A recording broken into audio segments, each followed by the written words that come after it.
we're just going to stick to the plan because this is probably some nonsense going on over here telling me some negative things about myself, and we're just going to keep moving forward. So, you know, I do have a bit of a plan, and I guess that helps when I am kind of within my right mind and, you know, all the brain chemistry is where it should be, and I draw out this plan. I get that set in place as a guideline for when things get squirrely. Nope, ignore that. We're following along with what the, you know, happy brain said we were going to do. You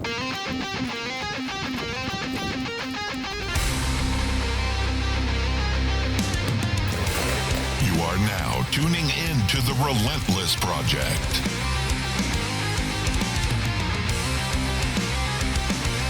Real people, real stories, real life.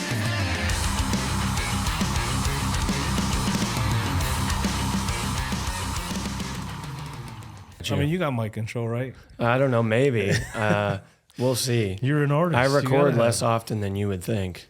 What and we'll just go. Okay. What's your favorite mic to record on, or do you know? I have no idea. No idea. I don't know anything about it. Really? I just show up do you and I show do up the and thing. record? Yeah, I mean, I go to ID Labs, like you know, and whatever they have. It's a very expensive microphone. I think it's like a U87 or something like that. Oh. I don't know anything about any of this stuff. I just go, I write my lyrics, and I go in and I do the thing. That's why I hire somebody to make it sound good. That's interesting because usually, especially in like the local scene, you'll see people start to like try to do it themselves. I have a mic at home, but it just doesn't compare to the quality I get when I pay somebody. So I just get discouraged, and you know, I spend a couple $1,000 and don't even use it. Yeah. Yeah, and it's like it's something to be said about it. I mean, this is their profession. This is my profession. Like that's how I'll do my best work if I just focus on writing, and you'll do your best work if you focus on mixing, mastering, producing. Yeah. So that's dope. Well, if you guys, for those of you who don't know, this is the one with William Weyes. We're on episode 104. Oh yeah. Yeah, congratulations on you know, surpassing 100. Thank you. I appreciate that. Do you know the irony about 104? Star 104. I just thought that's of that right. now. Yeah. It's a big Erie station. I don't even know if that's it must be a thing still. But Is it? I would think so. I would hope so. I was like, I used to live in the Boston store back before. I don't know what they do. My mom worked in the Boston store, so Dude, it was so I am sweet. well acquainted. I loved living there. I was downtown. It was cool. But first off, I appreciate you for one, accepting the invitation to come on. I'm and very two, glad to be here. driving 2 hours. Yeah, no big deal, dude. Definitely nervous, you know, a little bit. This is, like I told you before we started, this is up there with like the coolest things I've ever done. I appreciate that. I do appreciate that because when I extended the invite to you, I'm like, this dude's probably been reached out by so many people. It's like, it's cool that we're able to connect because I actually grew up in Erie, so it's a small world. Well, I have a funny story about it because my girlfriend and I were at Shoe Fly up at the Mill Creek Mall. I apologize. When you sent me the message, I was so excited. I told the girl working there, like, I got invited to be on this podcast. This is so cool. She didn't care at all. She's like, okay. But I was pumped. So I'll always remember like where I was when I got the message to be on here. Oh, so, dude, I appreciate that. I really do. Like, and it goes to show you like perception in social media, right? I see, I'm like, oh, dude, I've seen this dude and heard of this dude for like a long time. It's been a while. And I just saw your stuff pop up. And when, you know, we were talking and I kind of read over your stuff, I'm like, oh, he's back at it after 60. That's probably why like I had that gap. Sure. And then you started releasing, you know, videos and we're on and a roll music. this year. And I'm like, oh man, dude, that's awesome. So before we get into like the music stuff, tell us a little bit, like one thing I like to start with on the show is, who is William Weyes? If someone asks. I've thought about this because you ask your other guests. We did homework. I a little appreciate bit, it. yeah. So essentially, I'm just like a normal person who's flying by the seat of their pants, pursuing something that they enjoy, because I feel like I should do something like that before I'm dead. So that's what I'm doing. Just making music. Again, I apologize. Take a sip of water. Yeah, usually that helps.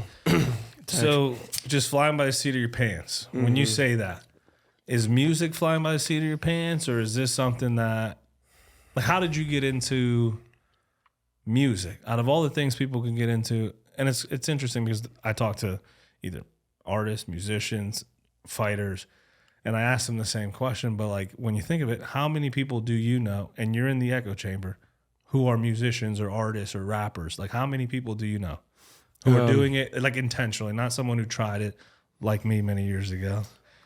There's a couple, but I suppose not a ton. You know, it's very niche.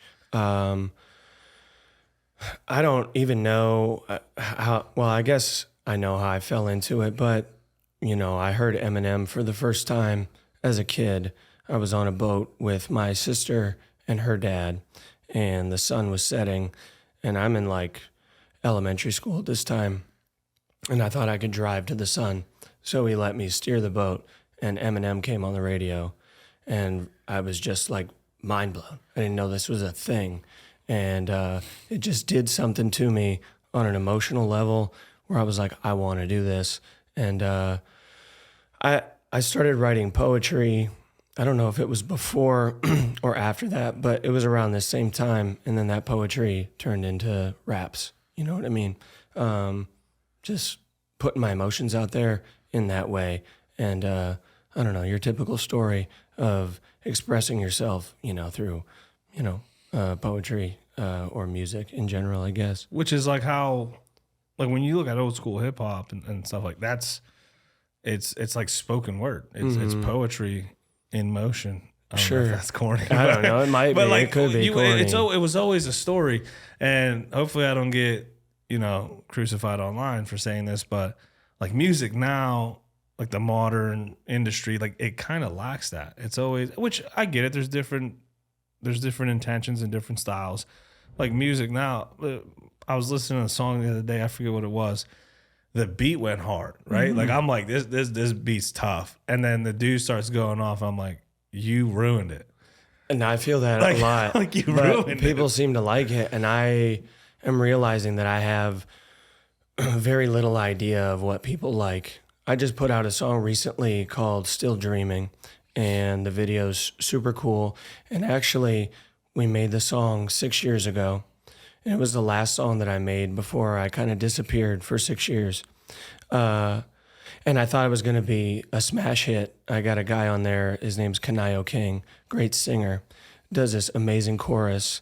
And the beat, you know, it's a germ beat. And everything seemed to be like, this has all the makings of a hit song. And I put it out there, and it just like failure to launch. And it's like, what happened here? I love the song. Maybe it is dated. I'm not entirely sure, but it kind of proved to me that I have no idea what people like. You're just doing it to do it. Yeah. Well, it's interesting because I mean, as you know, because you probably listened to the episode, David Kelly. Yeah. And shout out. He kind of went, yeah, look at that. You got a band, bro. Y'all should do something together. I would love to. I don't know if I fit, but I thought about that. It's like, what could I do? It's not my kind of music, but, you know, I went and checked him out. It's like, I respect it. I feel like that's where the art is, though, right? Like when you do something like Post Malone doing country, no one saw that coming. Yeah, and it sounds good. It's working though, right? Like, or when genres mix, or Tethra covered 1,000 Miles by Vanessa Carlton. It just worked. That's one of my favorite songs. Yeah, I saw that on the Spotify. It's like, oh wow, this song did numbers. Right? Yeah, like the way it. Like, I think that's what makes music interesting, right? The storytelling, the breaking of the expectation, I guess, right? When we listen to a song and it has some crazy collab on it, and you're like, oh, I got to listen. Like, how is this going to be? Yeah, right. Like Post Malone and, I don't know, the most country singer you ever. I listened to the album, but I don't know. Yeah, me either. But it's catchy. It sounds good. But I think that'd be cool. I don't know. We'll see. I think that'd be cool, too.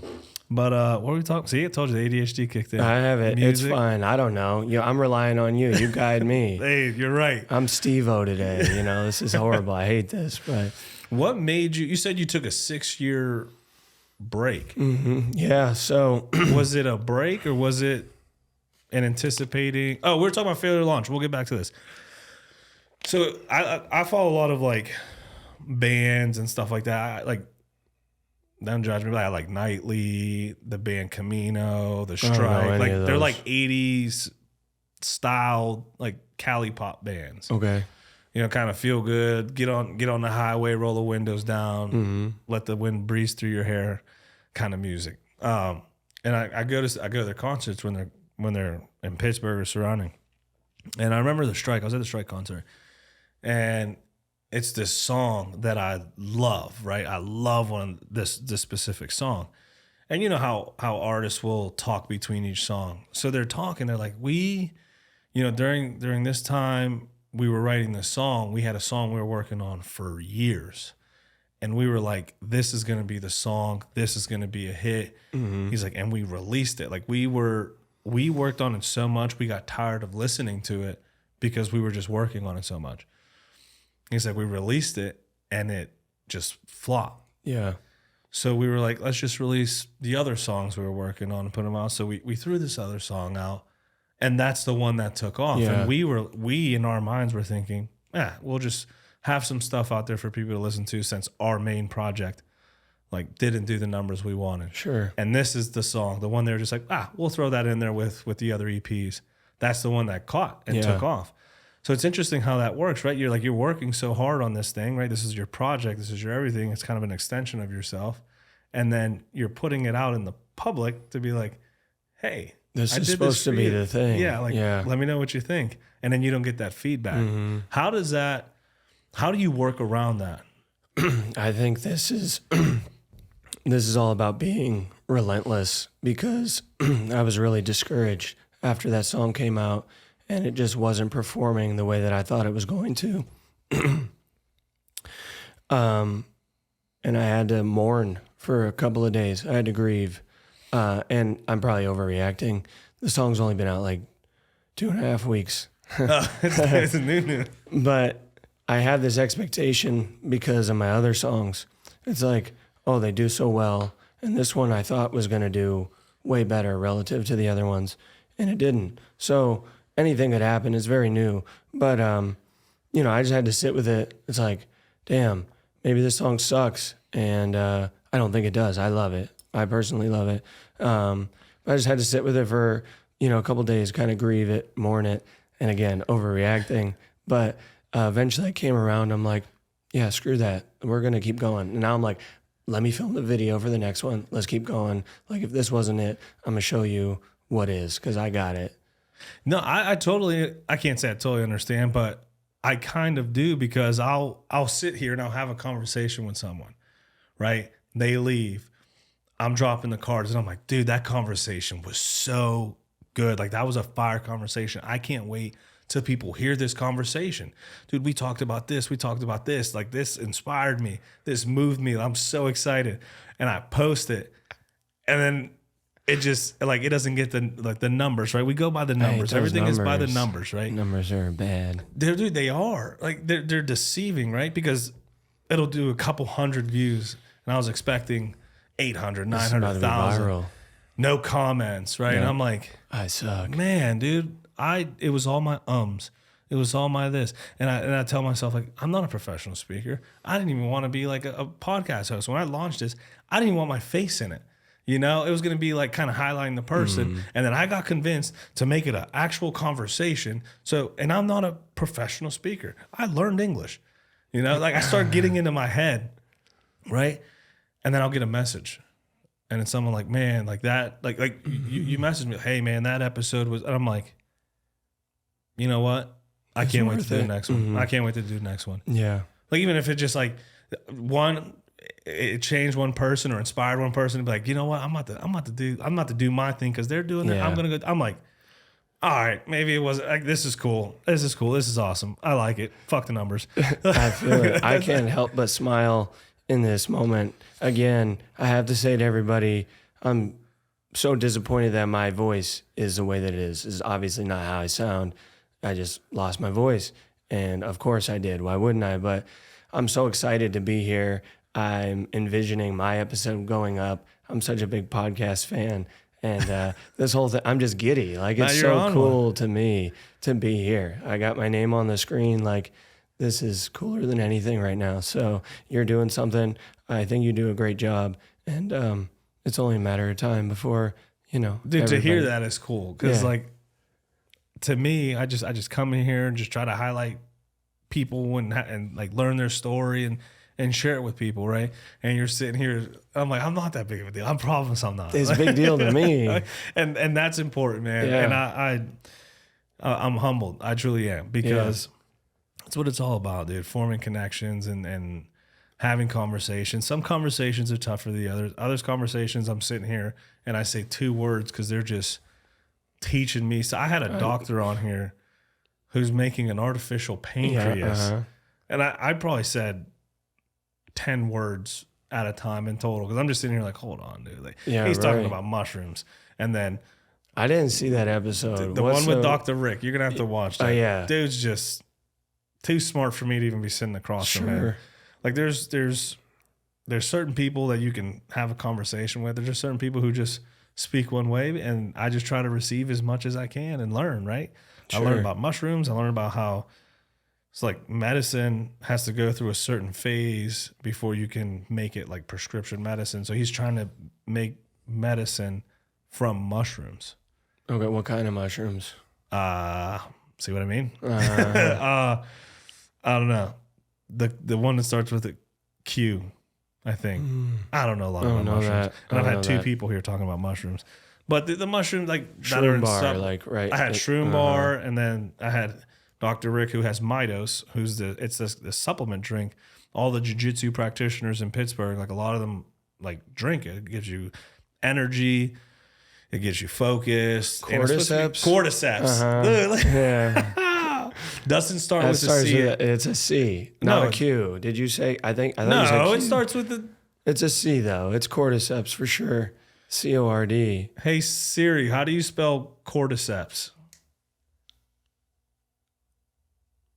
It's quadriceps. That's not it. Wait, hold on. That's not it. No, that's the large muscle of the thigh. Oh, now I gotta Google. I'm gonna use those to stand up later, but I'm not gonna put it in my drink. You started put. Oh, you're right. It is a C. Fair enough. See what I mean? It's okay. I ain't that smart, bro. It's okay. No, I'm not either. I just talk on a mic. I just listen to enough podcasts where I'm like cordyceps, lion's mane, yeah, all that's reishi. Yeah, that's the stuff he uses in his mushroom drinks. Yeah.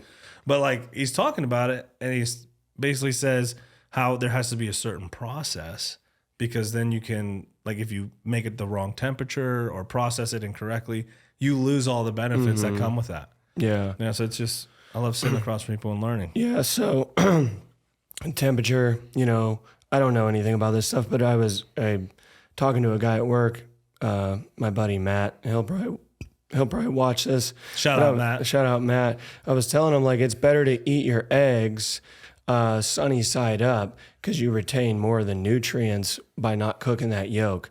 And he didn't believe me. So same with the mushrooms. Higher temp's going to kill whatever the beneficial compounds the same way that it would in your eggs. So I did eventually prove Matt wrong that day, and just want to put that I out eat my there. eggs sunny side up. Speaking of eggs, first time I've ever been gifted eggs, bro. I Yeah. appreciate that. You're a dozen welcome. eggs, Yeah, fresh hand-picked and washed. He washed them for me This morning I did. And I got a bottle of wine from Cellar 54. Yes. Shout out Northeast. Yeah. Appreciate you. Yeah, that's my girlfriend's family. That's their winery. Go check it out. I haven't drunk it yet, but I'll make a story That's when that's my favorite. When I watched the Canelo fight tonight, Okay. this is what I'm drinking. Wonderful. Cellar Thank 54, you. boxing Thank you. and sweet wine. Yep, it is sweet. It's got a little tang to it. That's why I like it. It's in the middle. So, yeah. That's a perfect night. Look at that. I already got my night set. Yes. Amazing. So, what is your process like? Well, actually, how has your process changed? Let's start about when you started to make music, right? You made you listen to Eminem.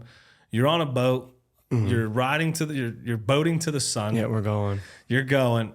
What actually caused you to get that thought and that feeling, and that you had that decision, you made that decision? What kind of stemmed you to actually start recording, and how did that process look? I'm not entirely sure what caused it. I just admired these guys, right? And I wanted to be like them. Eminem, was the first one that I heard. But my sister turned me on to, like, more of the trap rappers, Gucci Mane and Young Jeezy and the dudes from Atlanta.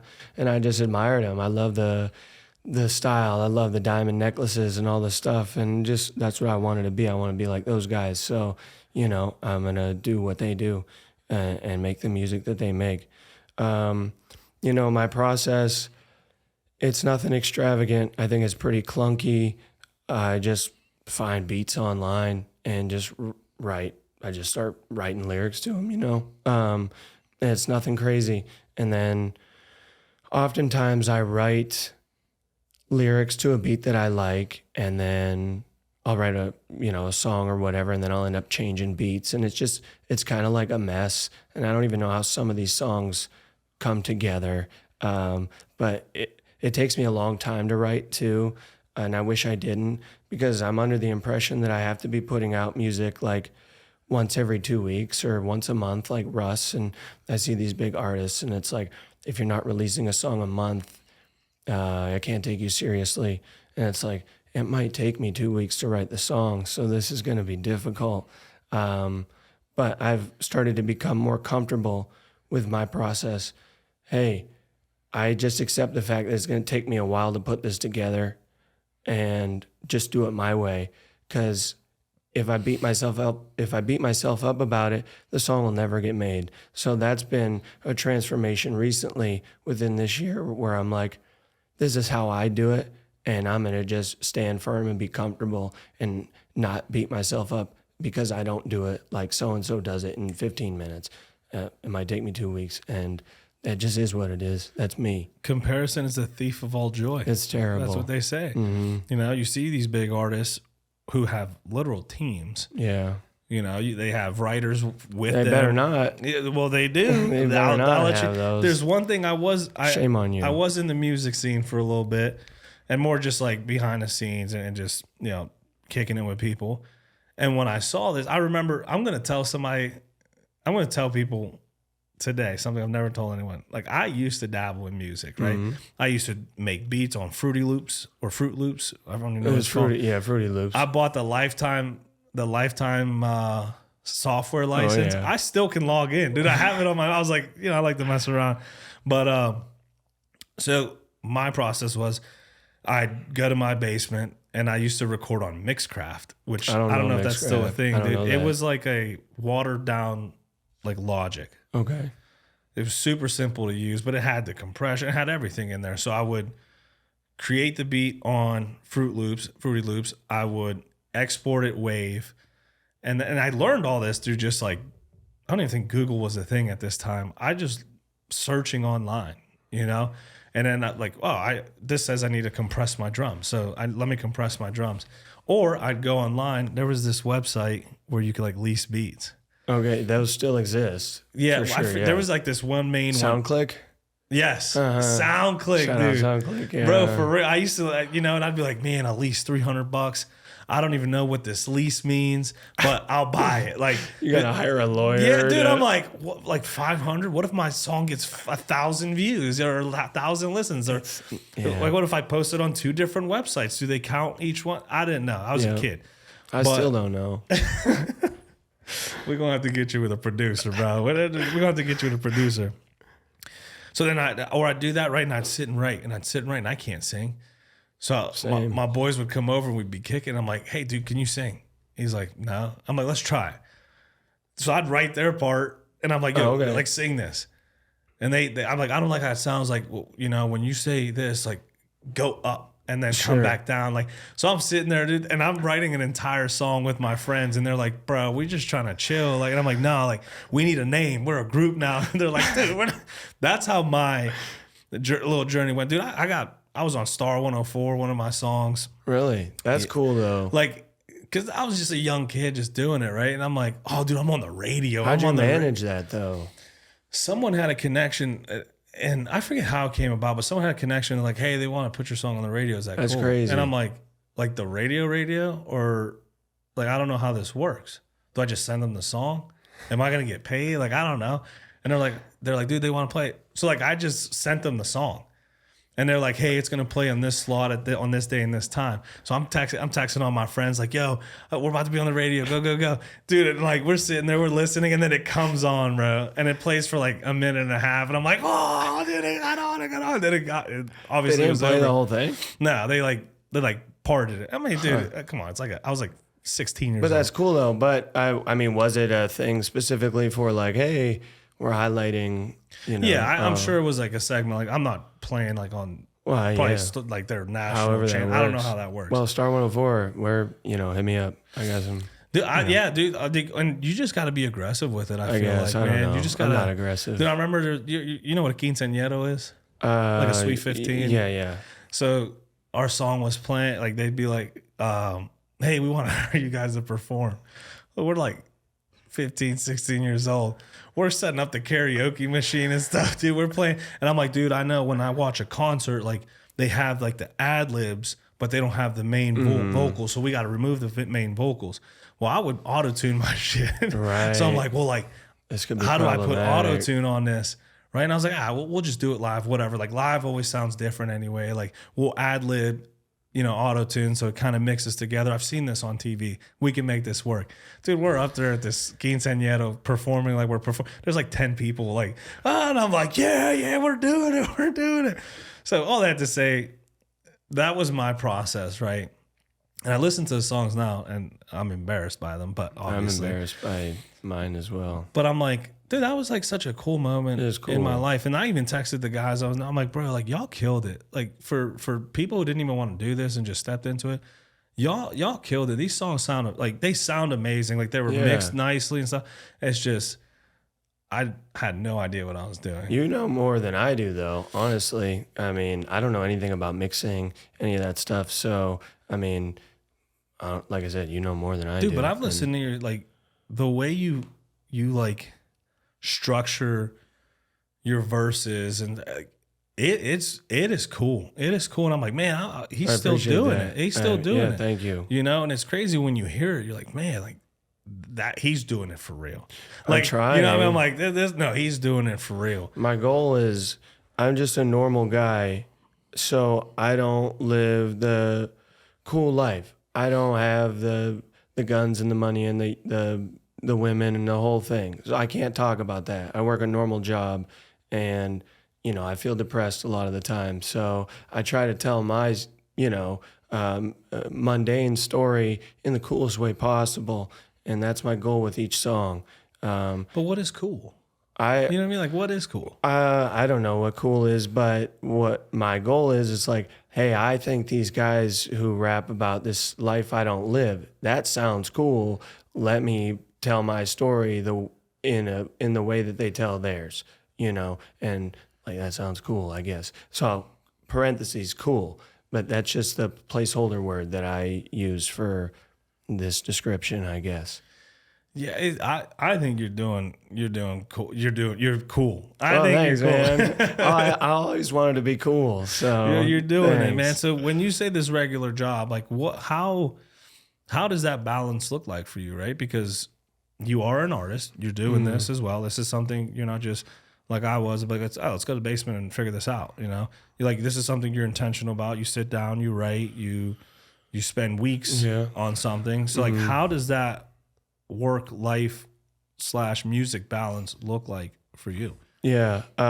So I have ADHD, right? And at least that's what the diagnosis says. But like I hyper focus on stuff, and so music is my hyper focus right now and has been, you know, for periods of time, and that's where I'm at. I'm locked in with it. I write a lot of my songs, you know, in bits and pieces. Like I'll get inspiration at work, and then I'll just keep the lines going over and over in my head while I'm doing my job. And then when I get a moment, like, let me write it down real quick, lock it in, and kind of save it. And a lot of my songs have come about that way. So I fit it in where I can. I have a busy life, I guess, but I don't know. It is, but it isn't. Either way, you know, I'm working. A lot of my time is spent at work, and it's difficult to allocate time to the things that, you know, to music, essentially. So I fit it in where I can. little bits and pieces here and there.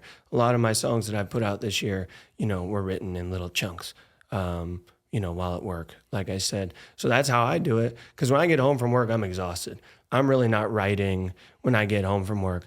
I will, if I go take my dog for a walk out in the vineyards, and I'll have a half an hour, 40 minutes, and I'll write stuff there.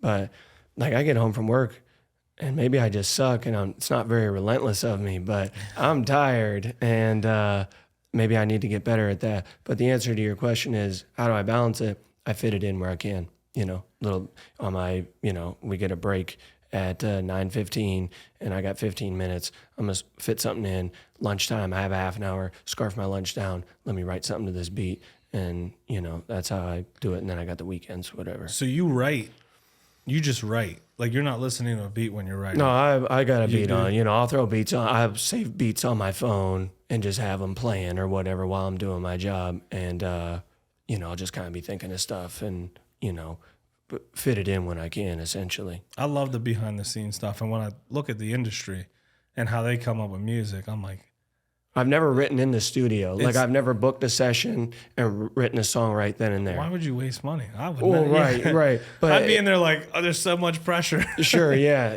So I'm glad you agree, But it seems like that's what the big guys do. But I guess they got big guy money too. So well, not even that. There are a lot of that is partnerships, and not even that. I was researching, and a lot of it is like, hey, I wrote this hook, and they're like, oh, cool.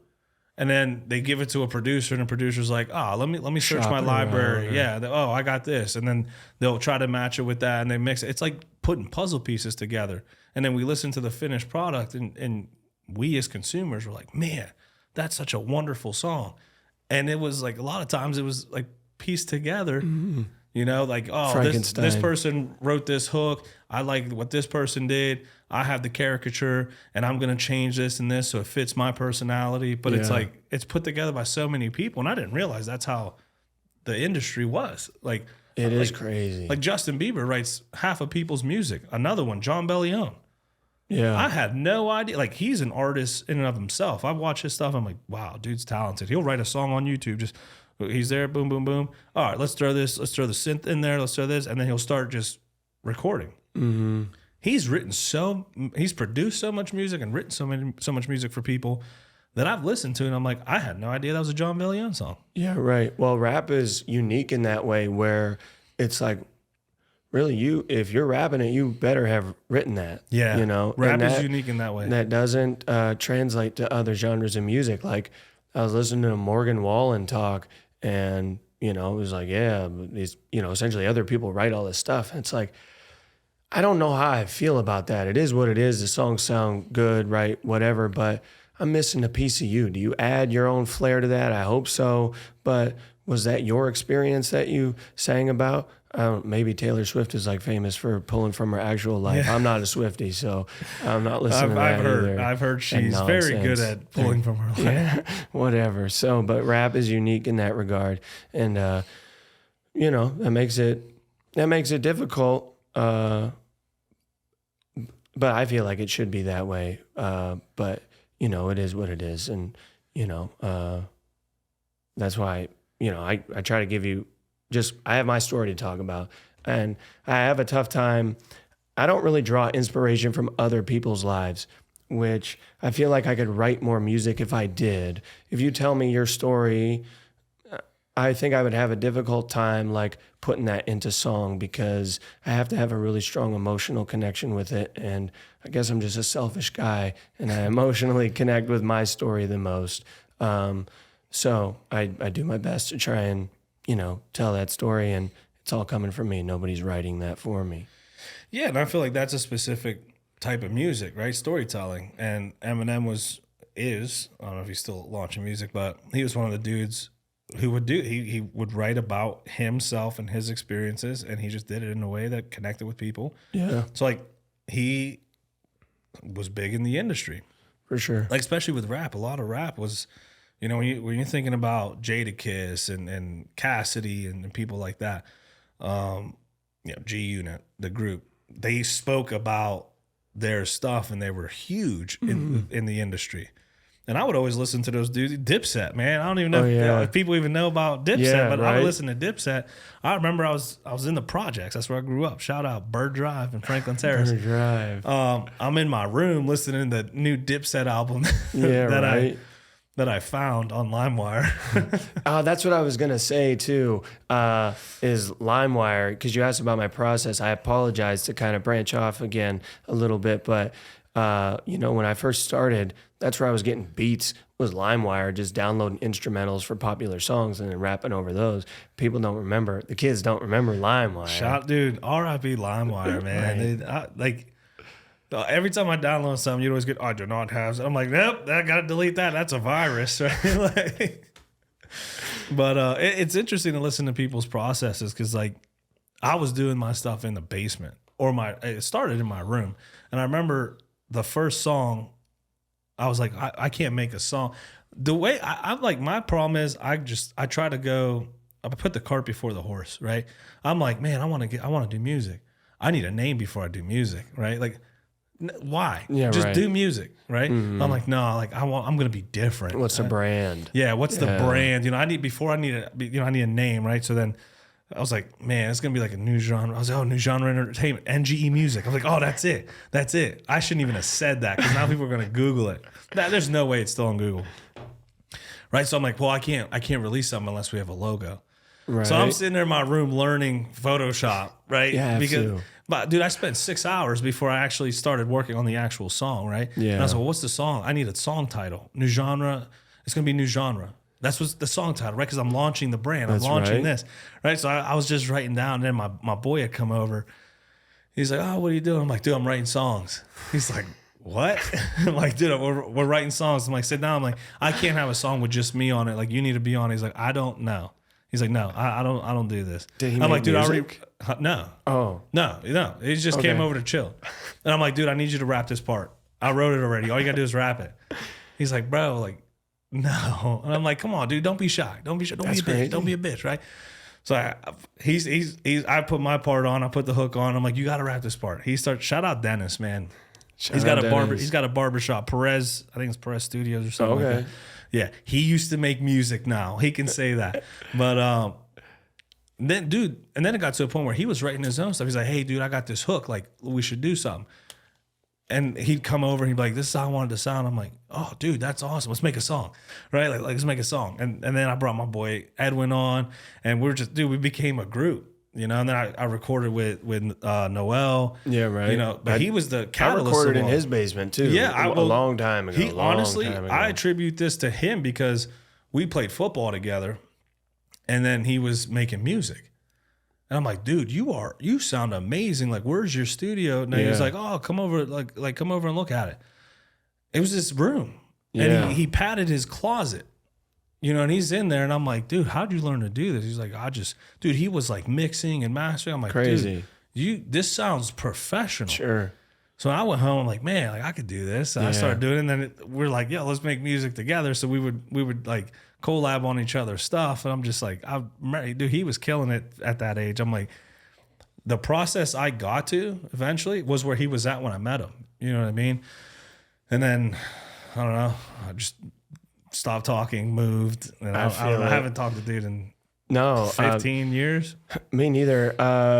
I think I was on Bird Drive when I went to his studio, and it was like a cool setup. Like he had a booth and everything, so it might have been further down the progression.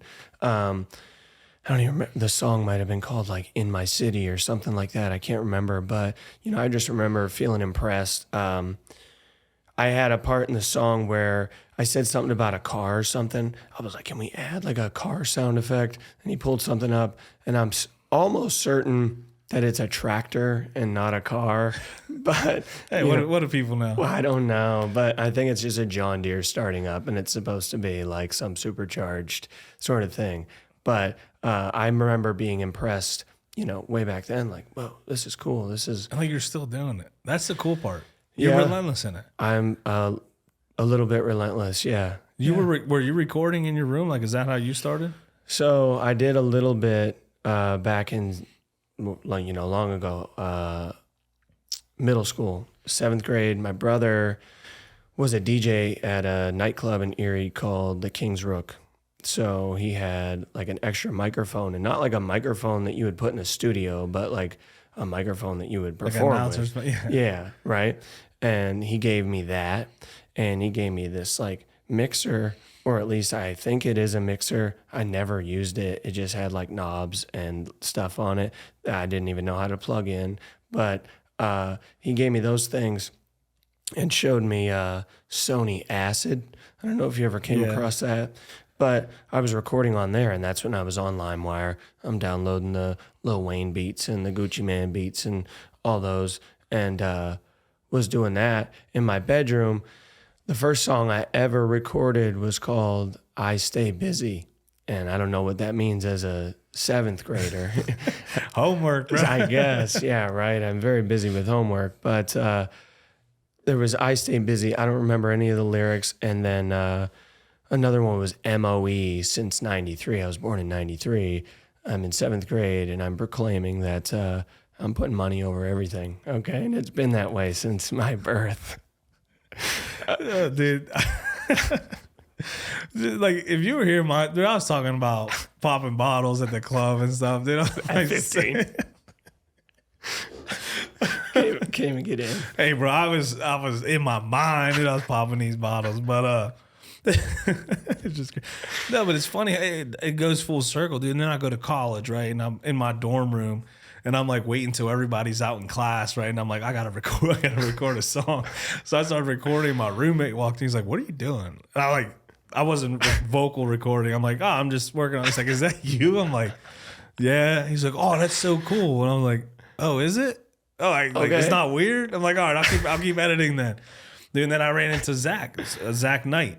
Who actually has right? He has a studio. Dude, I don't know him, but my buddy Tajer does. Bro, talk about a dude who knows what he's doing. I went over to his crib. It's been a while, but this dude made his basement into a legit studio in Erie. He's from here. Erie. Oh, We went to school up there. Oh, okay. And I don't know if he was from here and went there, or was from there and moved here, but he lives here now, and he has Night Studios, man, and it's legit. If you see it, you're like, oh, this is a studio. Yeah. It's in his basement. You know what I mean? So I'm sure he's selective of who comes there, but maybe I'll hit him up like, hey, I got a guy. Let's get him in there, bro. Yeah. He needs work. He makes beats and everything too. This dude made music that was on, I think it was Abercrombie and Fitch. Like, they were playing. That's what I think. I heard that as well. Super impressive. Dude, he's just multi-talented. Good at what he does. See, I'm not that way. Like, I don't play an instrument. I'm not mixing. Like, I just write lyrics and I rap it. That's it. That's why you got to build that network of people who, okay, this guy has a studio. He also mixes and masters. Mm-hmm. Oh, this guy does beats. And now you have a team. Right? Yeah, right. It's you help him, they help you. That's how I've built all my businesses, just networking, right? Yeah. Like, I don't have the money to give you, but I will work my ass off to make sure your brand is elevated. That way I can also elevate mine. Sure. Right? Like, and if that's the approach that people take, then we're all starting. We're all doing this for, I don't want to say for the first time. You've been doing this for a long time. It's like a restart, yeah. What caused the 6-year break? And then what caused you to come back? Okay. So just kind of, when I took the break, it was kind of like the height of the music stuff for me. It was 2019, and I put out 3 songs that year, Illusions, Thorns, and Like You. Like You features a guy from Pittsburgh named Walkman, who's become a really good friend of mine. I'm actually staying at his house, while I'm down in Pittsburgh this weekend. Shout out to Walkman. And Thorns was filmed at Mighty Fine Donuts. Erie staple, right, man. Yeah, and I try to show love to Erie as best I can. I just did a little Instagram reel in front of Whippy Dip for the Still Dreaming. So got a lot of pride in where I'm from and want to highlight that. So I put out Thorns that was filmed at Mighty Fine Donuts, and the video did really well. And I had like a manager at the time that came about because of the movement that I was making because of those songs. So everything was going really well. And I had my first headlining show in town, and it was a 200 cap venue, and we sold all 200 tickets, and like everything was really moving and shaking. And I had an interview on the news. They brought me on there to, talk about the song at Mighty Fine, and everything was going real great. But then it just kind of like turned sour. It felt like work and just really threw me off. And I've battled with depression and anxiety my entire life. I've seen countless therapists and in-home therapists as a kid, and just, it's been a tough time. And depression just really started kicking my ass at that time because the fun left and there was a lot of pressure. It's not like I was on the cusp of stardom. I'm in Erie, PA, but things were moving for me in my little area. And I don't know, the pressure of it just flipped a switch. And then I was like, I gotta step back. I have to take a break here. And then that break just lasted 6 years. You kind of get stuck in a groove. It's like when you fall out of working out. It's so difficult to get started again. And that's what that was. But I think it was God's plan because, I'm back now. And I'm back now and I'm better than ever. And I'm more prepared than ever. And I'm more ready to face challenges than I ever have been before. More ready to be relentless than I have been before.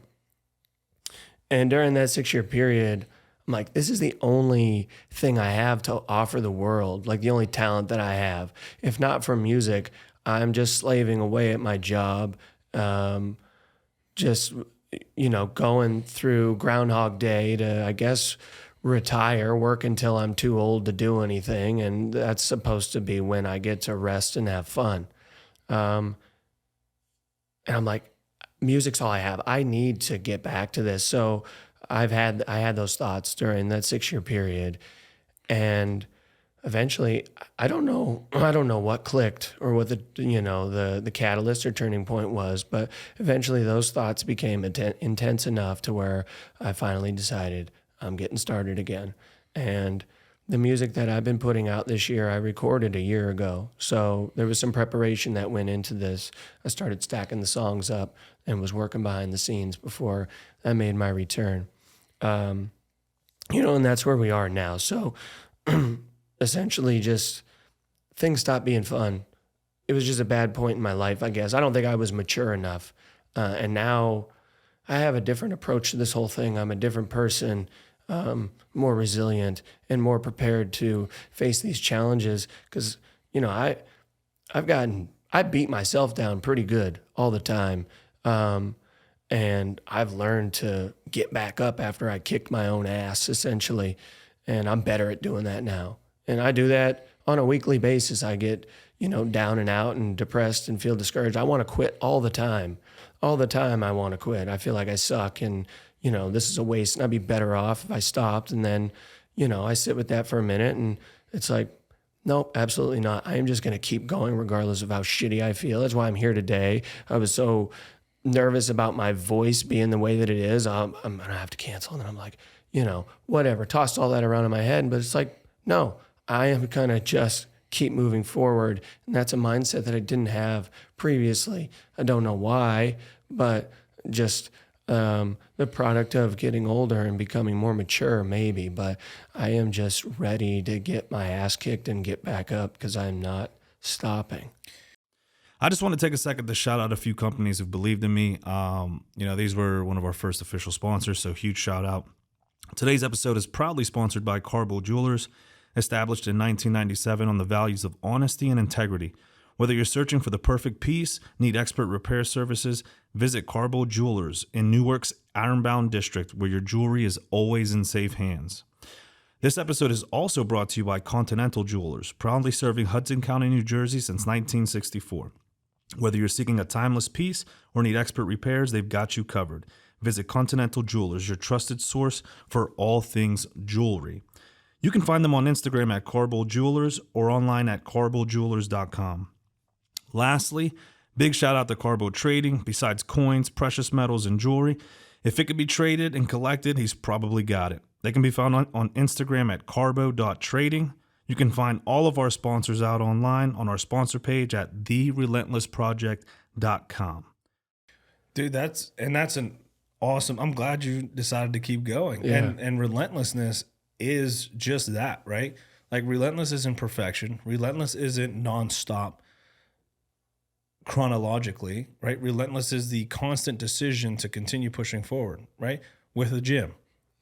I've made it 2 days this week, right? In my mind, I'm like, dude, I'm losing gains. I'm getting weak. I'm like, wow, my body hurts. And then it makes it easy for the excuses to seep in, right? Like I pulled my hamstring playing softball. Like I can't go lift. Yeah, you There's can so do it, many hit other upper body parts to, you know what I mean? It's Train like, neck. yeah. I think I've done enough of that. But when relentlessness is making that decision, like, all right, I missed this week. Next week I'm going to be better. Instead of 2 days, I'm doing 3 days or 4 days, or I'm just getting back to the 5 day a week, right? And I'm adding running. Like that's the relentless mindset. And it's often misunderstood, right? We look at ourselves, you say you beat yourself up. Everyone does it. I do it, right? I come here, I'm like, why do people want to even listen to me? There's nothing I offer this world. I tell myself that. You know, it's like, why do people care to waste their time for 2 hours to listen to a random dude talk to other random people? Sure. Right? And in my mind, these people aren't random. Everyone has a story to tell. Everyone has a different experience. And my approach is, if I listen to a lot of people talk and I can pull things from their lives that I can use in my life, that's a win, right? So like, I feel there's a benefit in that for other people, right? Like a lot of times I listen to podcasts and it's usually drama podcasts or just people who just love to talk shit. And I'm like, this is like, what am I gaining from this? Nothing. I'm getting a dopamine push, but for what? True. You know? So I started listening to like Jocko and Andy Frisella and you know, I listen to Joe Rogan and I'll listen to a random podcast. And at first I'll research the host. I'm like, oh, what do I do? Oh, they like the lift. Oh, so do I. Oh, they're in this. They're in this. Oh, these are similar things I like to do, you know? And then they offer a opposing viewpoint to things. I'm like, oh, let me hear them out. Right? Because like, if I can learn something from this, or maybe I can change my mind, or maybe, you know, so I try to devour as much stuff that I can, right? When I lift, I don't listen to music. I listen to audiobooks or podcasts. Like that's how it started changing. But that's the definition of relentless, man. And you've talked about depression. What are some of those things that you feel like causes that? Like, do you know, have you been able to identify like when I'm feeling this way, it's usually because of these things, or is it something that you're still trying to work through? Like, how does that work? Sometimes I feel like it's kind of random, but it's probably not.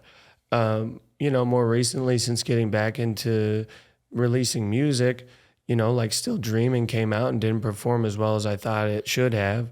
That made me feel really crummy, you know.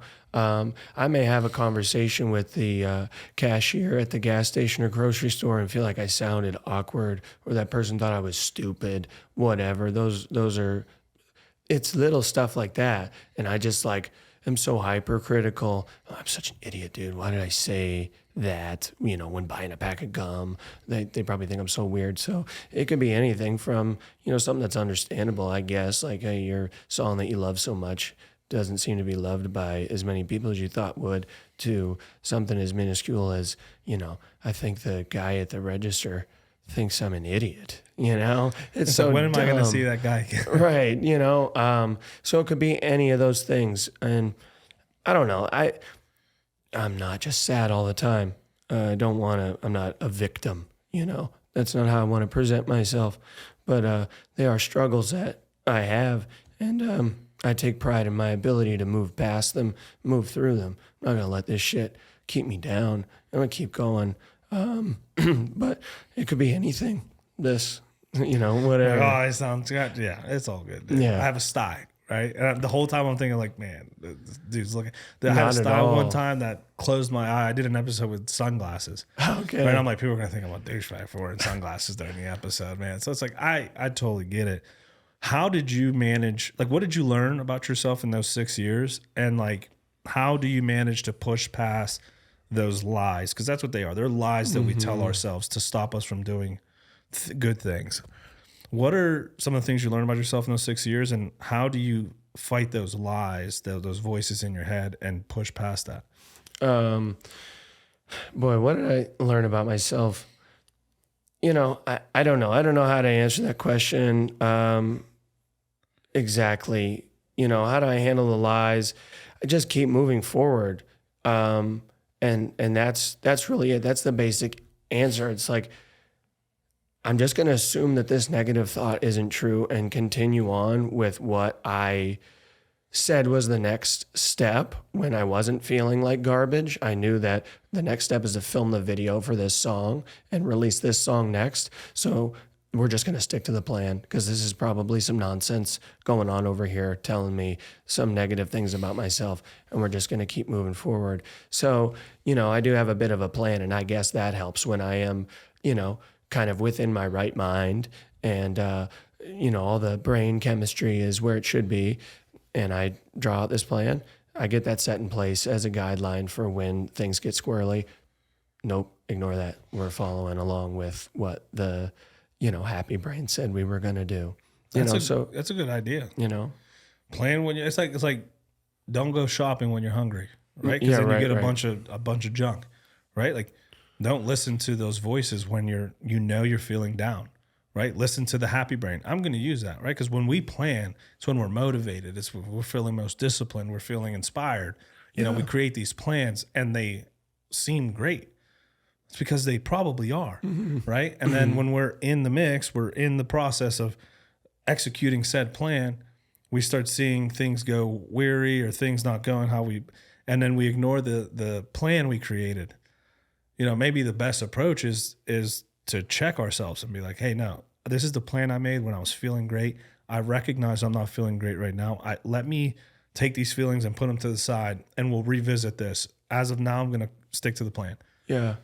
And now I didn't think about any of this beforehand. That seems to be, how it works out. It's not like I sat down and was like, yeah, okay, I'm feeling good. And this is how I'm going to attack life. I'm going to come up with a plan, but it just seems to be working out that way. And,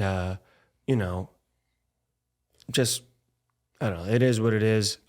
Just got to ignore that negative stuff. Like you said, it's all lies, for whatever reason. I don't know why we tell ourselves those lies, but, the best thing for me, just ignore that stuff and keep moving forward. That's going to be your new approach. That's what I want you to do. That's your homework. Yeah. I want the happy plan. And when you're feeling, because we don't want to ignore negative thoughts, right? Because they may be saving us, they may be sparing us, or they may be just lying to us.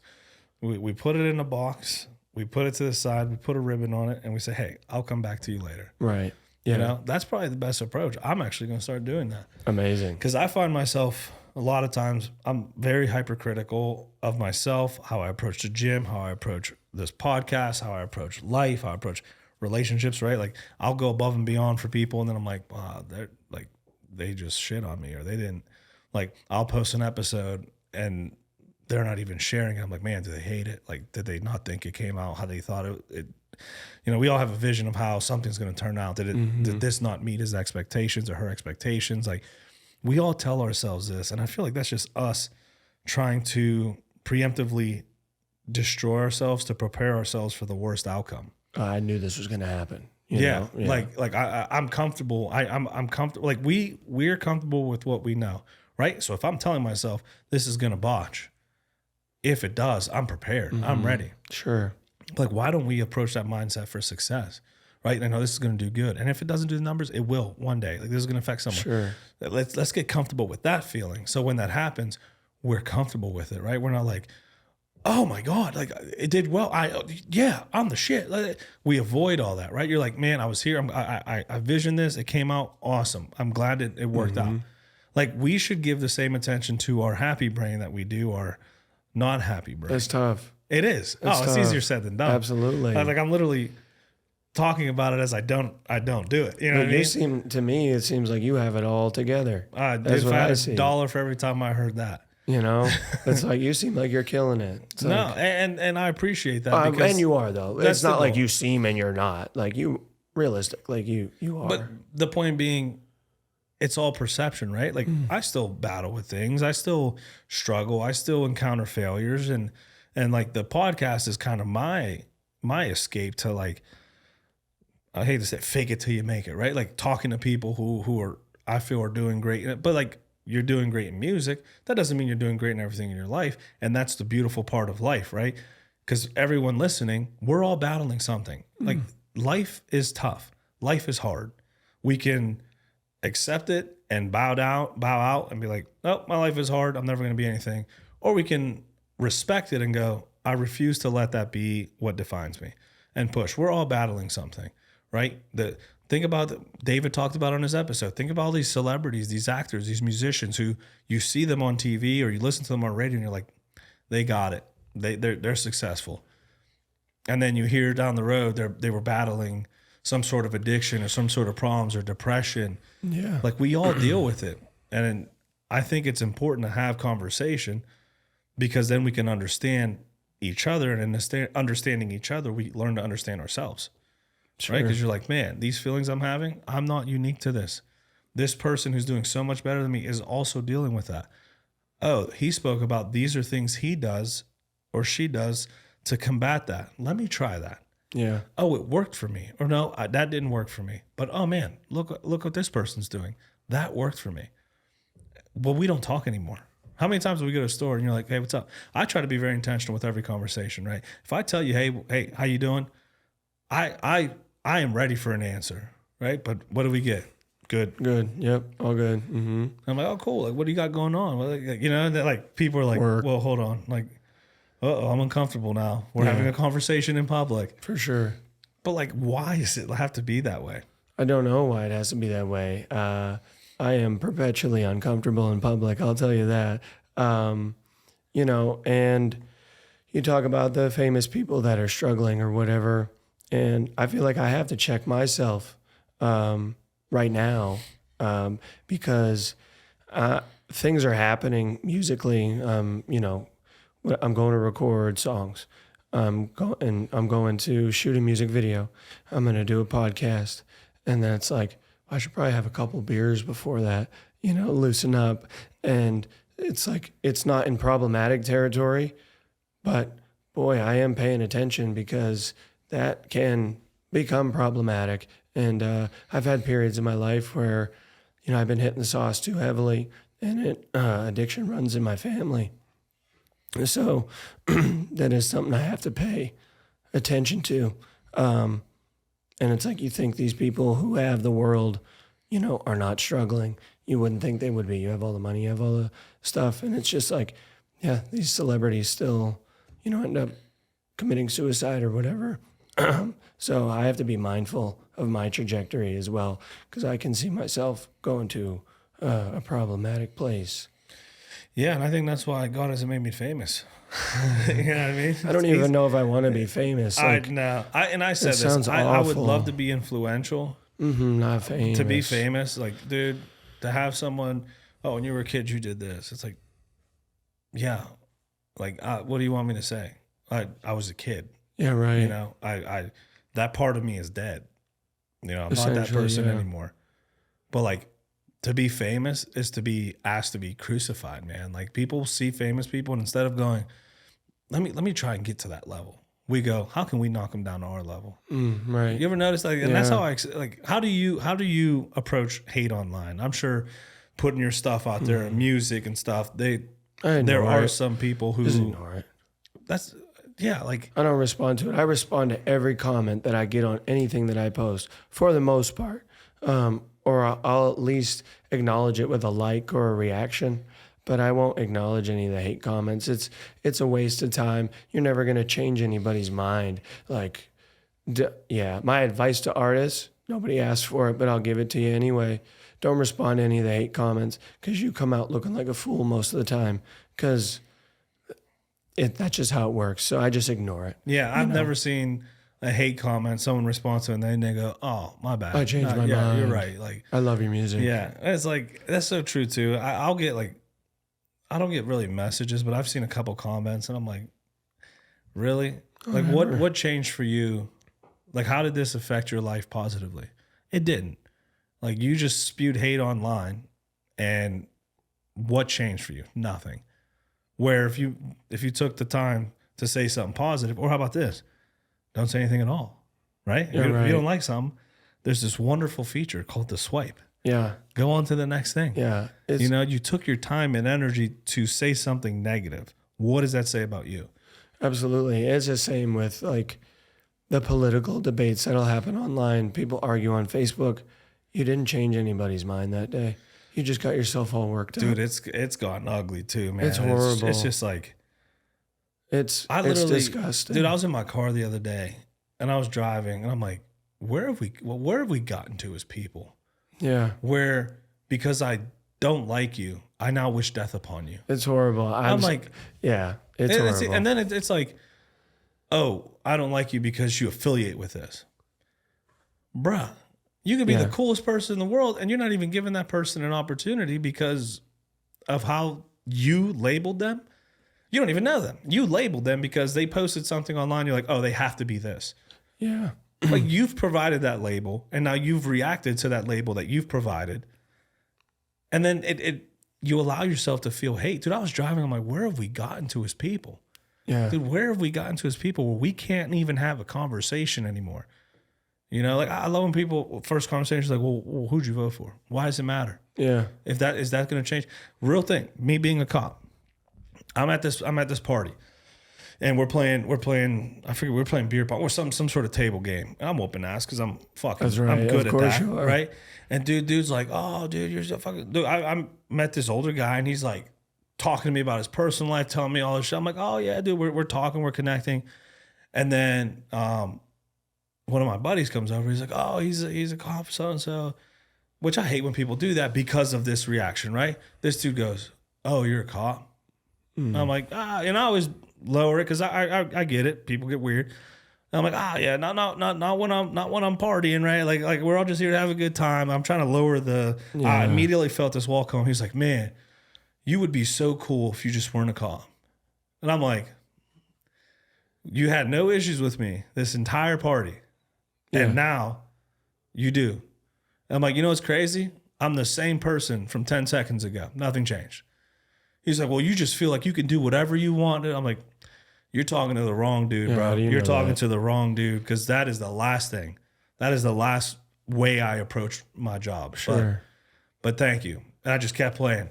And he kept coming up to me and he's like, hey man, like, and you could tell he kind of felt weird about it. He's like, oh man, like, I just don't get cops. I'm like, no, that's cool. That's a whole different conversation. I'd love to entertain that conversation.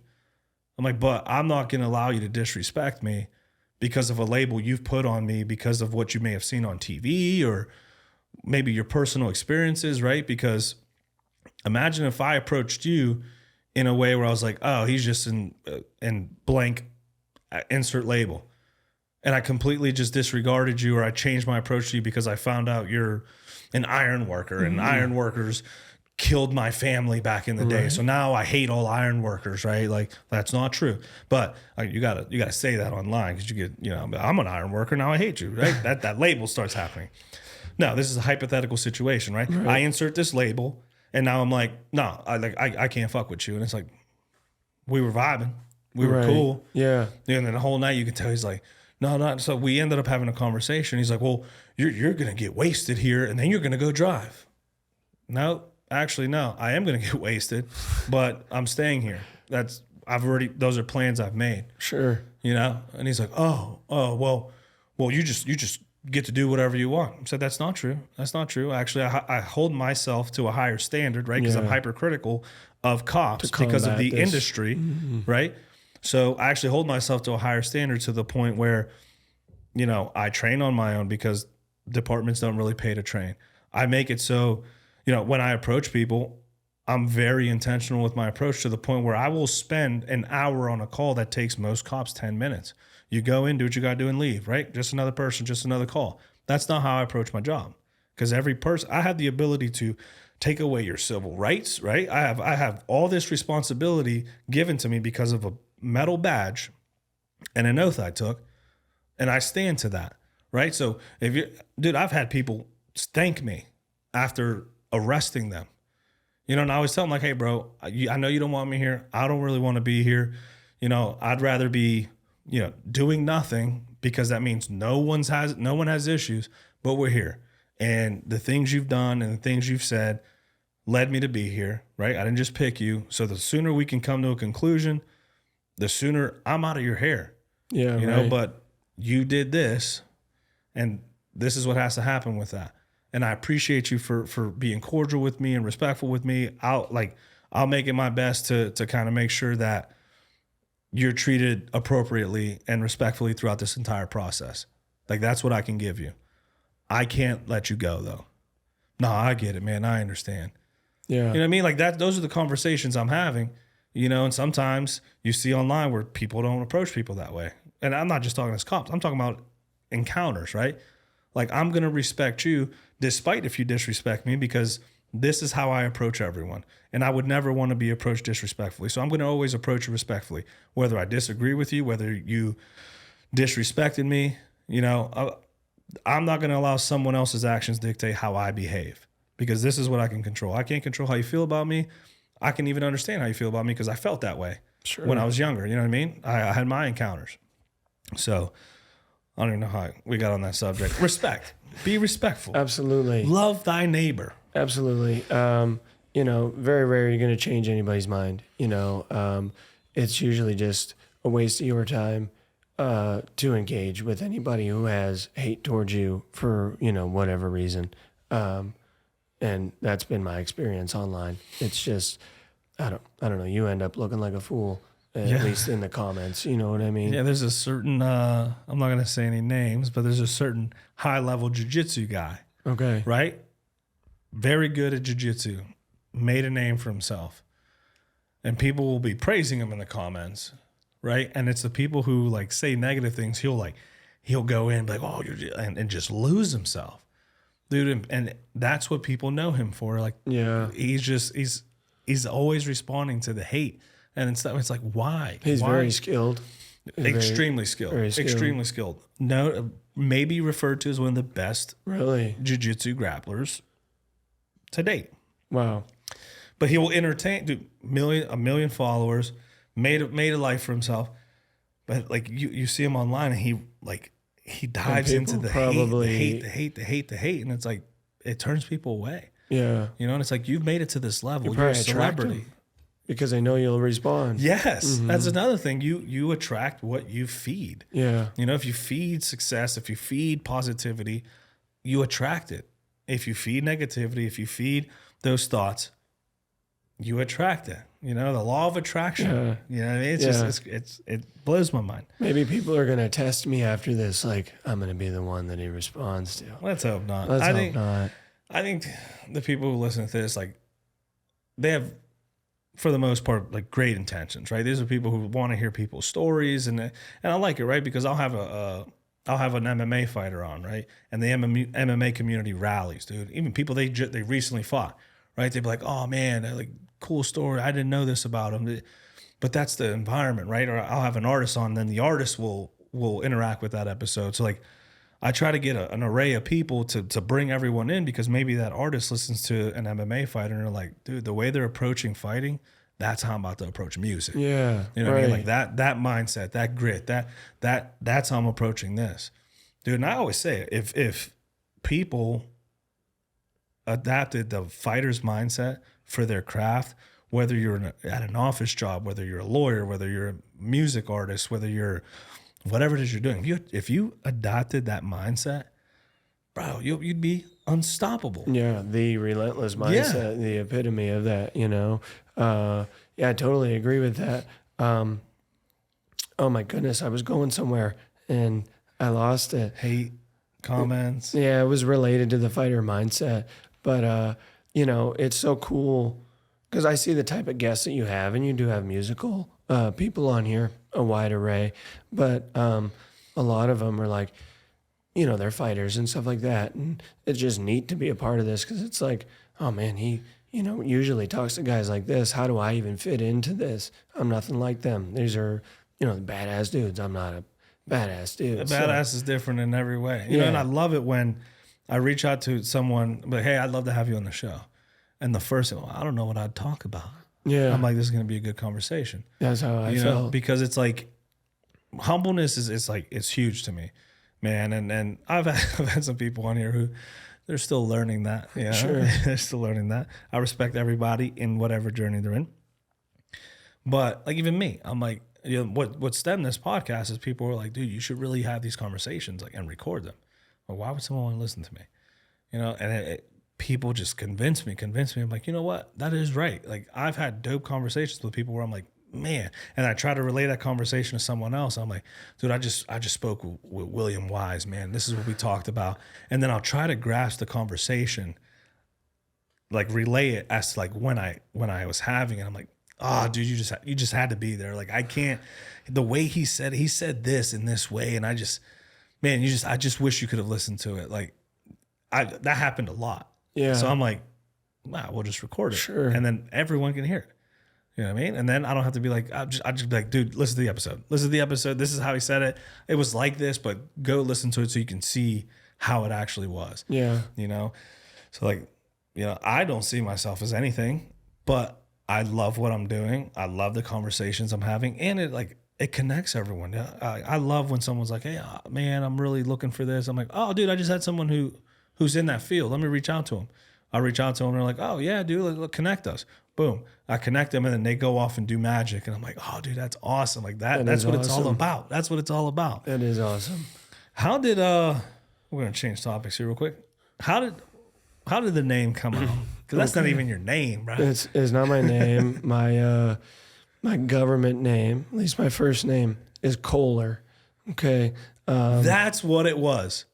That was on your Instagram when I first started. Like, It could have been. yes, I'll tell you 100%. It's my, my Facebook obviously has my actual name. We are Facebook friends Yes, too, so that could be it too. I fucking knew it. I'm like, dude, I've known this dude or of this dude for a while. Yeah, so my first name is Kohler, and there's a couple different Kohlers, right? There's Kohler beer, and that's cool. Or there's like the Kohler bath fixtures, and mine is spelled like the bath fixtures.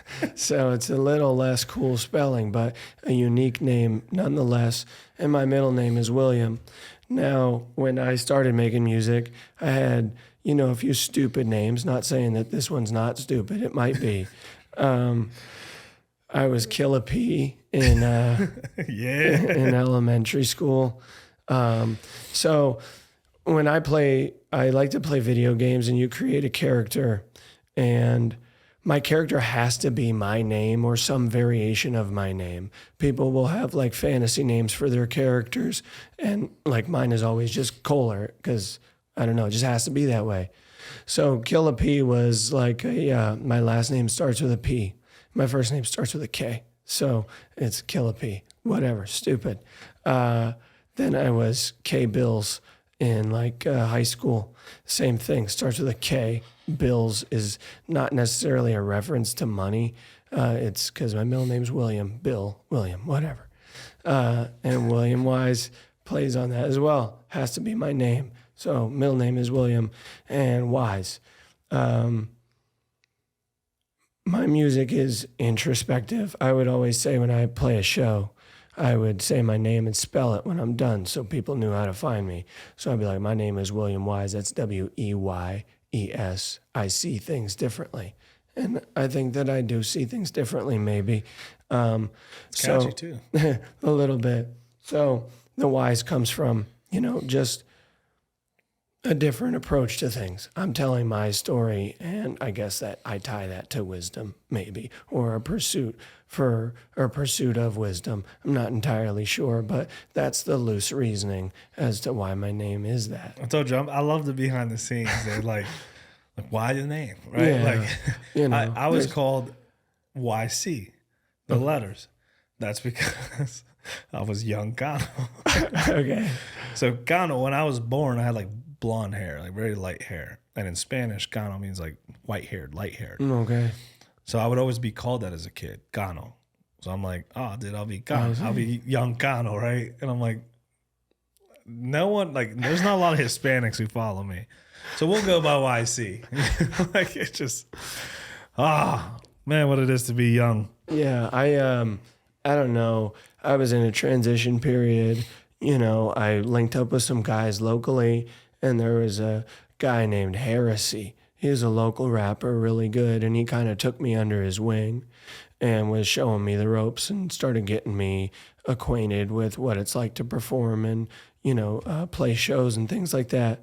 And I may be remembering this wrong. I'm not entirely sure, but I think it came at, his suggestion that maybe I think of changing my name to something different to maybe represent my music a little bit better. So, shout out to Heresy. And I don't remember the exact moment I came up with the name or whatever, but I do remember I was just laying in bed and I'm like, just thinking of things. And, there's some alliteration going on there with the WW. So I don't know, just laying in bed.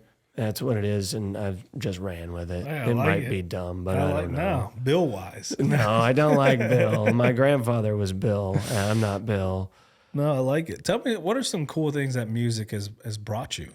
Like, right, like when we're doing something, it's like usually brings about cool things or fun things or interesting things. Like, what has music brought to you? Yeah, I've got to meet some cool people. Not a lot. I've really not met like any famous people.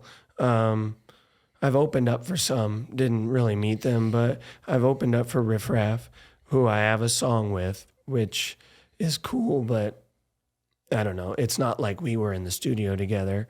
So I opened up for Riff Raff. That was cool. I did that at least twice. I opened up for Chief Keef and K-Camp. K-Camp, I don't know, maybe a little bit more obscure. Like Over to K-Camp. yeah. So I opened up for some cool artists. I still work with Big Germ, legendary local Pittsburgh producer, made so many songs for Wiz and Mac and so many other great people. And I'm, very fortunate and grateful to, work with him very often. So that's really neat. And I'll say it again, being on this podcast, super cool, I mean it when I say it. Like, it definitely ranks up there with like some of the coolest things I've ever done, musically. But there hasn't been anything like real crazy. I didn't meet Eminem, Not yet. or like, you're right, whatever. But that's essentially it. Just opening up for some people and working with a really awesome producer.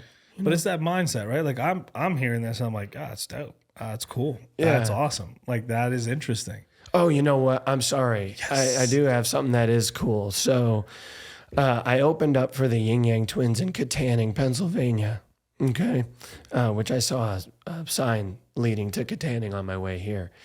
I opened up for them and made a connection and eventually did do a song with D-Rock of the Yin Yang Twins. Like, we were in the studio, and it's not like I had to pay him or anything, but he was starting a new group called RMA, Respect My Authority.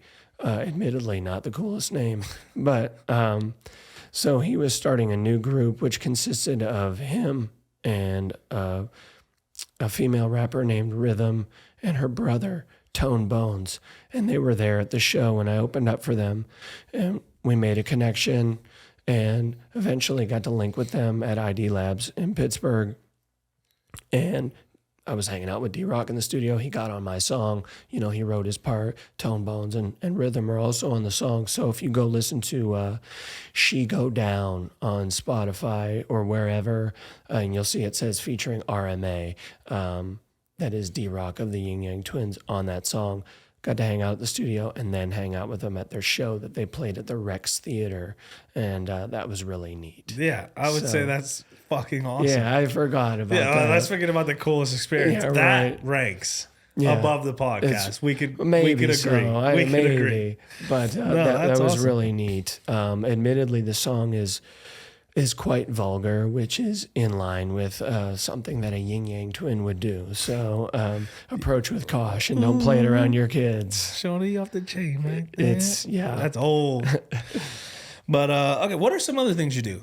Like music isn't like you we were talking before. You're into like fitness and Yeah, stuff like that.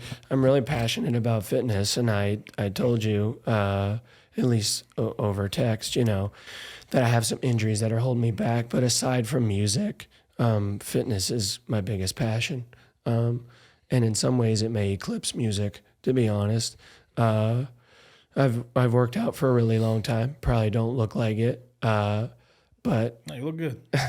thank you. So I've worked out for a really long time, really passionate about it. I have kind of a crummy body. I have bone-on-bone arthritis in both my knees that I was like born with. And that's presented a lot of challenges for me. And so I was a chubby, fat kid growing up and had a lot of difficulties with that. So I got into fitness, got into it like real heavy. And I've been fighting against my body, with things like I said, the arthritis. I have other joint issues and autoimmune issues. So it's an uphill battle, but I do love to lift weights. And, I haven't made the kind of progress I would like because there's been a lot of setbacks or whatever. But I, went to commercial gyms or whatever. And about 2 years ago, year and a half, I started building my home gym. I got a Smith machine and, dumbbells and a adjustable bench and stuff like that. And I love to lift weights. And There's something about it. yeah, I really love it. I really do. And unfortunately, I've got a torn labrum in my shoulder along with tendinopathies in my infraspinatus and supraspinatus, which limit me quite a bit. I didn't know we were talking different languages, bro. Don't make me show out. Instead of bananas, I didn't know we were playing Harry Potter here, bro. I don't know what I'm talking about. I'm just regurgitating stuff on YouTube. But so I got a pretty messed up shoulder, essentially. But I have full range of motion. It doesn't really cause me pain, but I can't really lift heavy. That's when things start to act up, and I don't have to go through the surgery to fix it up. And just sounds really awful to do that. So I've opted to not do that for the time being. But just again, being a little bit relentless, working past these issues. At the start of this year, my legs and feet started to go numb. So I've had 3 MRIs this year. They thought I had MS. Luckily, Dude, I get that a lot, actually. it's horrible. It's weird. Like, especially when I wake up, it's like my legs and feet are It drives me nuts. like we're depleted of blood and now they're coming back. It just hurts to stand and stuff. I don't know what that is. I don't know what it Maybe is. Someone's like listening, like, oh, dude, you're dying. I might be. I don't know. I have a lot of, I'm such a wreck, physically and mentally. I have so much health anxiety. I'm so convinced I'm dying so often. We're all dying. But Hey, like we're all right now, I'm dying now. I have MS now and lymphoma right now. None of which turned out to be true. Good. But so I had 3 MRIs this year. I have, bulge disc and lumbar spine, along with some congenital stenosis and bulge disc and cervical spine with congenital stenosis, but neither of which explain the numbness that I'm having in my arm and hands and feet. So this year's been a real pain in the ass and a drain of the wallet going to. No pun intended. Yeah, right. Going to the chiropractor, but luckily I am making some progress and able to return to a decent level of training, pretty recently. But yeah, fitness ranks up there with music. Boy, do I love to get a good I would lift talk in. to your therapist or your chiropractor. What they had me doing when I tore my meniscus, obviously I couldn't lift heavy loads, so they would put a pressure cuff and they'd cut the circulation. Yeah. So you can do less weight but still get the same effects as if you were lifting heavy. blood flow restriction training. Dude, BFR, yeah. dude. I was like, this is interesting. I've always seen the Instagram videos of dudes with jacked arms with just cutting their and they're lifting 20 pounds. I'm like, bro, what are you doing? Yeah. There's science to show that you still get the same fiber tears and as if you were lifting heavy. So maybe that's something. I've been nervous. Consult a professional. Yeah, I've been nervous to do it myself because you can buy the occlusion bands online. And then, I research it further and it's whatever, blood clots or all these scary things. Which is why I haven't gone down that road. But yeah, if there was somebody and I can inquire, a professional who could ensure that I'm doing this properly, then that's I would probably go down that road. Blood clots scare me. You hear people just getting surgery and then boom, dead because of a blood clot. I'm like, man, then I had to go into knee surgery. I'm like, oh no, I don't want to get a blood clot. I don't want to be put to sleep. Like that's another thing. Like getting that happy gas to just go to, well, mine was an injection. That all I remember was I was like, I hate needles. And the nurse is like, home. She's like, oh, but you have all these tattoos and muscles. And I'm like, I don't like needles. Like I don't tattoo needle. The needle you're gonna put into my wrist, like, or my hand. I don't like this. Yeah. And she's like, it's gonna be okay. And then I wake up to apple juice. I'm like, that's it. She's like, you're done. Yo, okay. Right. I'm like, okay. I knew this was gonna happen. Yeah. Always nervous that's not gonna happen. Though, Yeah, you know. I wake up next to Jesus, hopefully. And I'm Hopefully. like, hey, what are you doing here? He's like, no, I had so much to do.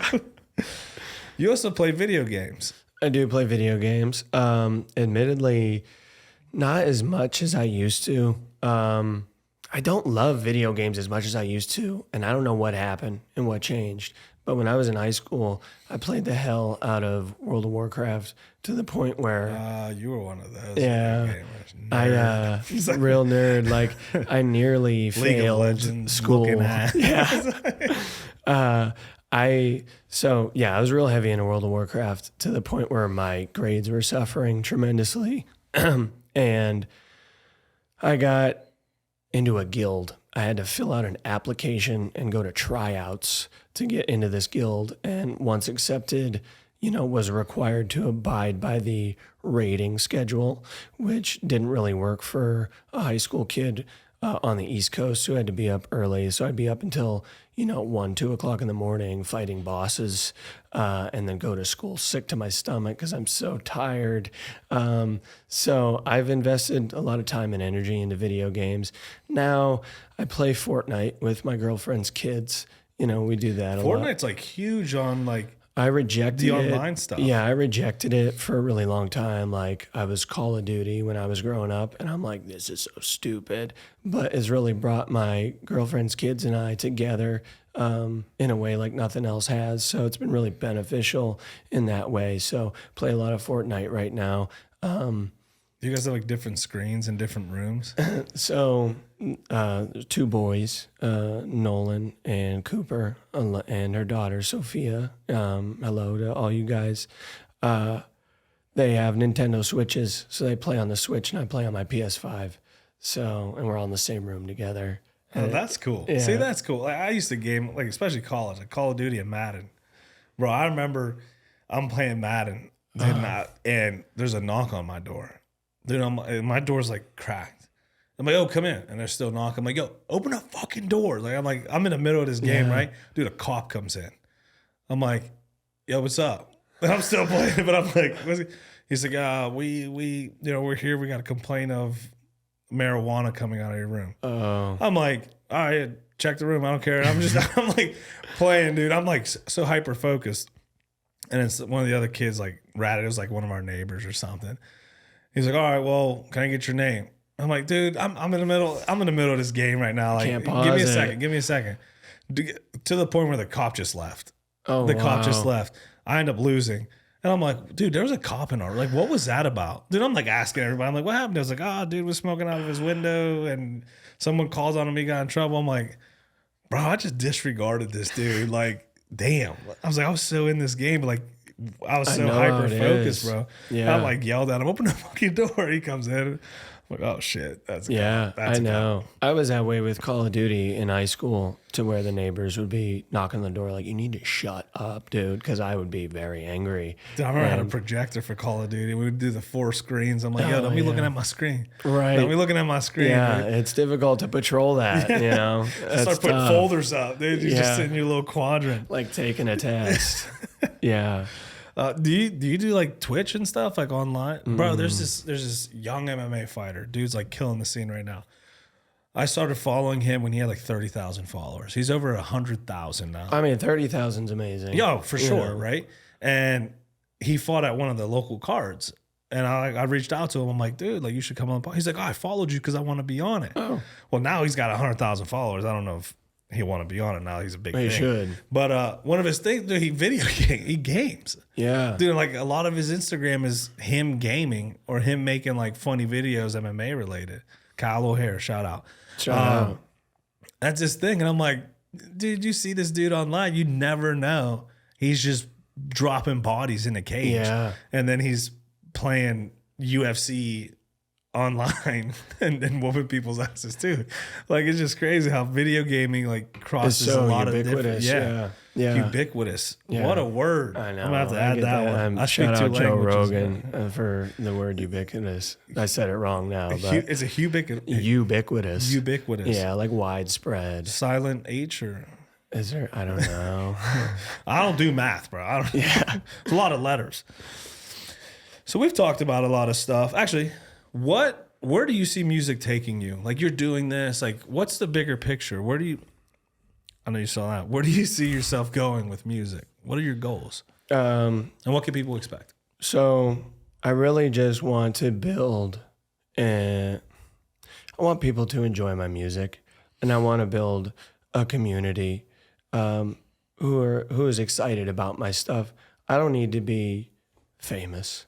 I'm not doing this for fame. I do it because I enjoy it, but it would be really nice to have a sizable group of people who are really excited about, when I'm putting a new song out or whatever. Not that any of that matters, because like, why should that be a goal? But that's what I'm trying to build. Like, I just want to get people pumped up and create something that people like, and we can all just enjoy it together. So that's what I'm trying to do. Stay consistent, stay relentless, and find my tribe, people who vibe with what I'm doing. My music's kind of all over the place a little bit, which I think currently works to my detriment, because I'll put out a song that's, about my struggles with alcohol and a pretty deep kind of sad song. And then I'll follow that up with something that's real energetic and happy. And I feel like maybe the people who like the sad song are not vibing with the happy song, and I'm kind of all over the board. So, still working to find the people who are on board for, me as a whole, and, whatever I got going on. So that's what we're doing right now, trying to find my tribe, get people to come on in and, go on this ride together. What advice do you have for people who are in music and maybe are in a rut or trying to get into making music? Just keep going. I've thought about this question, and the best advice I can give to myself is what I can give to you, and it's just ignore the negativity and just keep going. Follow your path, follow your plan, stay consistent, stay relentless. Like, that's it. I can't tell you to Love that word. Yeah, I can't tell you how to write better songs or market your stuff like this. Just keep your head down and keep going. There's a famous quote and very good movie. Just keep swimming. Okay, do Shout that out Dory too. from Finding Nemo. Just keep swimming. Yeah, right. that's Just, it. and it's easier said than done. It is, but it's simple, right? Like it's a hard concept, but it's very simple, right? If you're making music, sit down, start writing, find a beat or find a producer. Yeah. Put words to paper, get into the record, like break it down and just do it. Like, right. You're nervous about recording it. Just go do it. Right. Go through 3-4 takes, right? Like, you never get it on the first try, and then just keep going. And then boom, you have a song. Post that song, no matter what, post it. Oh, it received hate or whatever. They didn't get the likes you like, whatever. Next song, right? What can I change? Like, let me see what people are saying. What can I change? Oh, they didn't like the flow. Well, let me try a different flow. Let me try a different approach. Or the beat was too loud and I couldn't really. Okay, let me mix it better. Like, you learn through the process you're doing it. And unfortunately, the world is mean, but unfortunately, that's the best way to learn, is doing it and quote unquote failing or not performing up to what the standard you've set, changing it and going again. Like, how else are you supposed to learn if you're not doing it, right? We wanna be great, but to be great, you have to start somewhere. Yeah. You know what I mean? Like no one started something perfectly, and they're like, "Oh, dude, I'm great at this." I mean, I'm sure there's very little percentage of people who do that. The majority of people who are doing something, especially creating, they start somewhere and they perfect that craft the more they do it. Unfortunately, now everything is public eye, so you open yourself to more criticism. But use that criticism. Mm-hmm. Use it. Either use it or lose it. Like if it doesn't apply to you, and whatever. If it does apply to you, take it. Work with it and do what you got to do. Yeah, I think what could also be valuable is if you're avoiding it, do it. Do the hard stuff, because the hard stuff is what gets you to where you want to be. So if you're procrastinating, well, that's probably something that you need to take care of. Jocko. I always say this, good. Good, yeah. People hate it. Good. You're doing good. Good. Yeah. Your voice sucks today. Good. Good. Yeah. You can't talk on the mic. Good. Good. They don't just you hear good and you're like, even That's if it's right. not, it's about to be. Yep. Yeah. For sure. And after if you've listened to a few episodes, so you probably know this question's I coming. might. After the episode is over and done with, people listen to you talk, they listen to your story. Yeah. What's one message you want people to take after listening to this podcast? It would just be a reiteration of what I just said, and that's just keep going. Ignore the negativity, whether it's from yourself or outside sources, and just keep going. That's it. I like that. And where can people follow you online if they want to listen to your music or Yeah. So definitely go to William Weyes on Spotify. Okay. From what I'm told, Spotify is what matters. So go follow me on Spotify, add my songs to your playlist and save them, do that stuff. And I tend to favor Instagram for social media. So that's just at William Weyes, William Weyes. I see things differently. Yes, I was hoping you did that. Awesome. I encourage you guys to go follow him, follow his music. Do you have a song that I can play at the end of this episode or a little snippet of something? I do. Not today. I mean, yeah. Well, I actually brought a speaker with me. Well, I forgot it, but I brought it because I was like, we'll play it right here. But yeah, I do. All right. Well, stay to the end. We're at the end, but wait a couple more seconds, 30, 45 seconds. We'll play a snippet of one of his songs. And then they can follow you. Go follow him, listen to his music, show some love. Let's avoid the hate. Yeah, you said something earlier, like you were talking about your creation process, and you're like, I have to have a name for the song, and I have to have a logo, and I have to have all this stuff in order before I even write the song. And I skew to the opposite end of that spectrum. The song that I figure I will play is done, and I really love it, but it still doesn't even have a name. I don't know what to call it, So how about this? Do not release it yet. We'll let people talk. Or is it released? No. We'll let people hear it. It's my follow-up. Yeah, so. we'll let people hear it, and hopefully we get some comments, and let's let the people pick the name. You can name it. That'd be awesome. That is awesome. They better be some good stuff, though, okay? Don't give me junk. Bucking. Yeah, we're not doing that. Not even Fart that theme coin of the is song. not acceptable. Bro, I appreciate it. Go follow him, William, online. Follow the Relentless Project, Relentless, PRJCT. By following that, subscribing to the YouTube channel, you get to hear more awesome conversations with people like this, sharing their story. I appreciate you for jumping on, Thank brother. you. This is the one with William Weyes. Yes, sir. And we're out. Check out his song. Look, I got a problem with this type of life that most of people living, eating poison, making choices, blaming others, play the victim. I've been switching up my mindset, itching to make progress, giving up on nonsense and focusing on my intent. Feel like Schwarzenegger, Terminator, so robotic, terminating any weakness that is hiding deep inside me. Man, I feel like David Goggins, so relentless, head nodding to the beat. Never finished, final boss you can't defeat. Work hard for everything that I earn, I deserve it. Dirt on my shirt and I go berserk on the beat. Every single word, every single phrase on my pain, put it on display. Hear it when I speak. Ayy, never could I be okay with defeat. Never could I be someone who would not succeed. So best believe you cannot compete. Everything you not, that is what I be. All right, you name it. My name is William Weyes. That's William Weyes. What should I call this song? You tell me.